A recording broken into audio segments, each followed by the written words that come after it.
নমস্কার বন্ধুরা, হেলদি বংয়ে আপনাদের সকলকে স্বাগত। আজ আমি কোনো স্পেশাল রেসিপি আপনাদের সাথে শেয়ার করব না। আসলে কি রান্না করব ভাবতে ভাবতে হঠাৎ মনে হলো আজকে ডিনারে যে রেসিপিগুলো আমি করব সেগুলোই আপনাদের সাথে শেয়ার করি। চলুন তাহলে দেখি আজকে আমি ডিনারে কি রেসিপি করেছি। আমার এই ভিডিওটা যদি ভালো লেগে থাকে তাহলে আমার চ্যানেলটা সাবস্ক্রাইব করে দেবেন, সেই সঙ্গে ভিডিওটা লাইক ও শেয়ার করতে ভুলবেন না। কড়াই 1 চামচ তেল নিয়ে তেলটা গরম করে নিয়েছি। তারপর এতে হাফ চামচ কালো জিরে আর 1 চামচ পোস্ত দিয়েছি, আর তার সঙ্গে 2টো কাঁচা লঙ্কাকে কুচিয়ে দিয়েছি।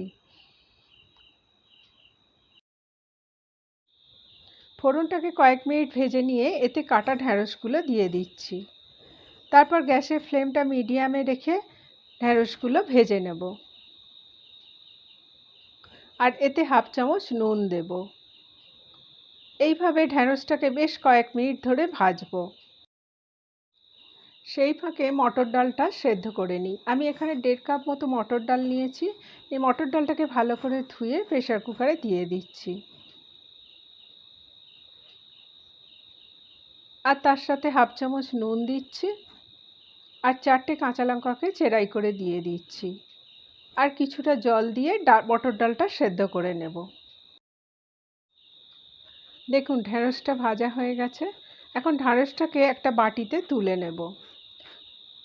আসলে রুটি দিয়ে ঢ্যাঁড়স ভাজা খেতে বেশ ভালোই লাগে।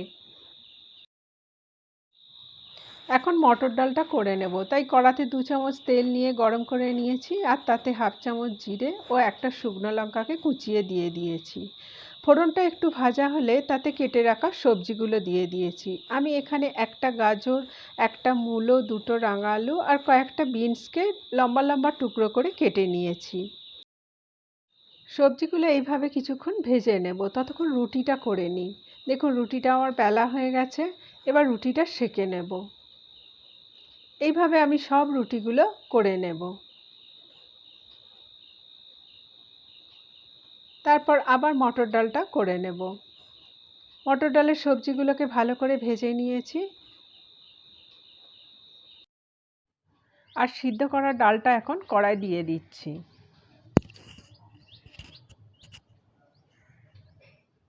তার সাথে একটু প্রেসার কুকারটা ধুয়ে জলও দিয়ে দিচ্ছি, কেননা ডালটা খুব গাঢ় মতো হয়েছে।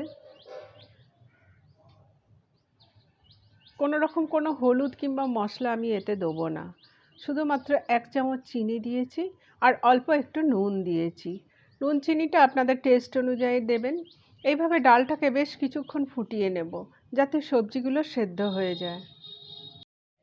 এখন স্যালাডটা করে নিই। শসা পেঁয়াজটা আগে থেকেই কেটে রেখেছি, তার সাথে সেদ্ধ করা বিট গাজরটা প্লেটে নিয়ে নিচ্ছি, আর তার সাথে অল্প একটু লেবুর রস দিচ্ছি, একটু বিট নুন দিচ্ছি, আর 1 চামচ গোলমরিচ ছড়িয়ে দিচ্ছি। আজকে রাতের রান্না কমপ্লিট। এবার গরম গরম পরিবেশন করব। আপনারা বাড়িতে একবার এই হেলদি ডিনার রেসিপিটা ট্রাই করে দেখতে পারেন। রোজ রোজ তেল মশলা খাওয়ার পর একদিন ভালোই লাগবে।